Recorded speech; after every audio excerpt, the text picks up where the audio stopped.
Across to our panelists, most of them need no introduction. I want to first begin with author Vinay Sitapati. Thank you for joining our show.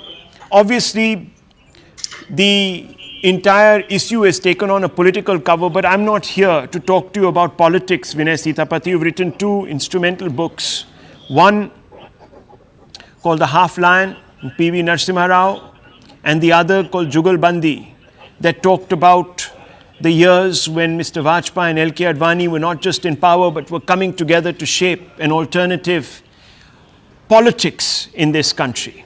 Now, a lot is being said about PV Narasimha Rao. There are obviously positives and negatives. But why do you think it took so long for people to recognize the architect of what was one of the most seminal moments, one would think, in India's post-independent history? Well, there are two. Yeah. Well, Rahul, there are two reasons for that. First is, if a man is abandoned by his own party, why will anyone else support him?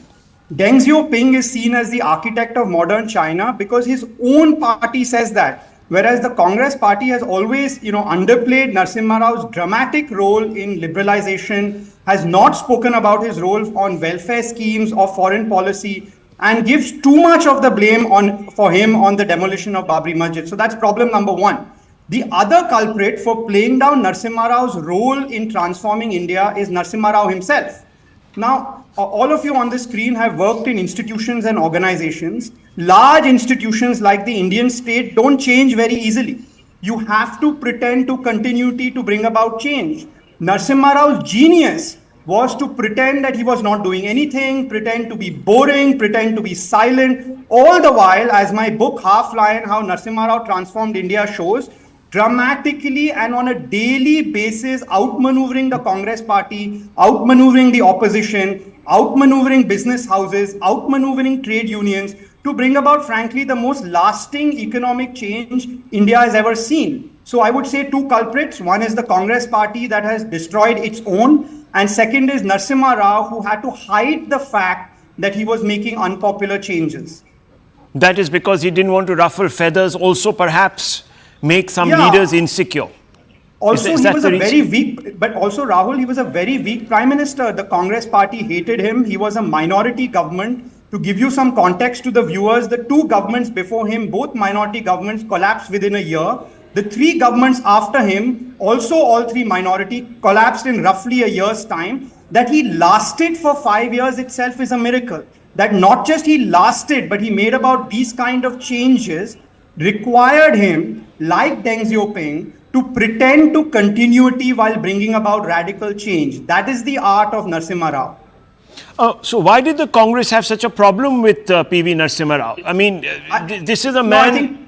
I think two reasons and for who that. Did? Look, while Sonia Gandhi, and while Narasimha Rao was Prime Minister, Sonia Gandhi didn't like him. And to be fair to Mrs. Gandhi, Narasimha Rao didn't like her either. Narasimha Rao was not Doodh Ka Dulha. Don't be mistaken by that. As I point out in my book, I came across Intelligence Bureau reports of Narasimha Rao spying on Sonia Gandhi within 10 Janpad. Sonia Gandhi was spying on Narasimha Rao using members of his own cabinet. So it was spy versus spy. They gave as good as it gets.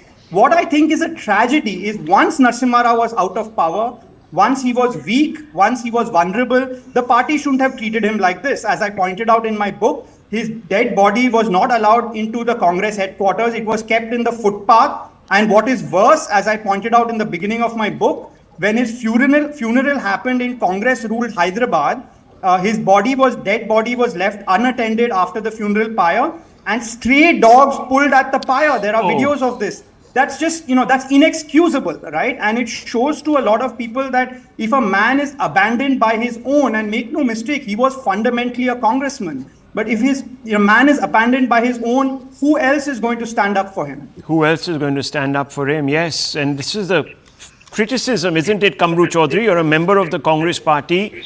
This is the criticism of the Congress, that only the family matters. And only those who are absolutely supplicated before the family are treated with some amount of, well, how should I put it, faux venerability. Otherwise, the rest are left to die pretty much I don't even want to use that word, but an unmemorable death, like PV Narasimha Rao died, where his body was being feasted upon by stray dogs. I mean, what greater, Mr. Kamru Choudhury, example of a party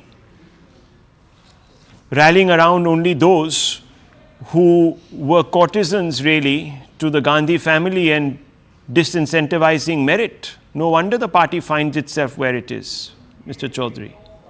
Rahul, to give a reply to your question about the Gandhi family getting the Bharat Ratna, the three people that you have mentioned who have got the Bharat Ratna, one who fought for the independence of the country, the great Pandit Jawaharlal Nehru, and the other two, Srimati Indira Gandhi and Rajiv Gandhi, both lost their lives in the duty of the nation. I'm not going into the specifics. But Indira Gandhi, excuse me, got it before the... No, 1 second. No, excuse me. This is very important. Don't try to mislead the viewer. Indira Gandhi gave herself the Bharat Ratna at a time when her own party was saying Indira is India and India is Indira. It is perhaps, sir, with great humility, the greatest immodesty, and then you go and you desecrate the constitution by suspending emergency. That is, no, tell me, is that the work of a, no, hang on. Mr. Kamru Choudhury, is that the work of a Ratna? That you suspend democracy, the very edifice on which this nation has stood, not just now. Our republicanism goes back into the ancient times. Rahul, today I was invited on discussion of the Bharat Ratna that was given by Narendra Modi ji to the three great stalwarts who deserve the Bharat Ratna, no doubt about it. But I'd rather take you a different line absolutely. Why this Bharat Ratna was being announced by Narendra Modi and PMO to this particular 3 to 4 persons. You awarded Swaminathan ji a Bharat Ratna. He deserves it. But why did you not accept the Swaminathan's report? Second, you come to the great Karparu Thakur.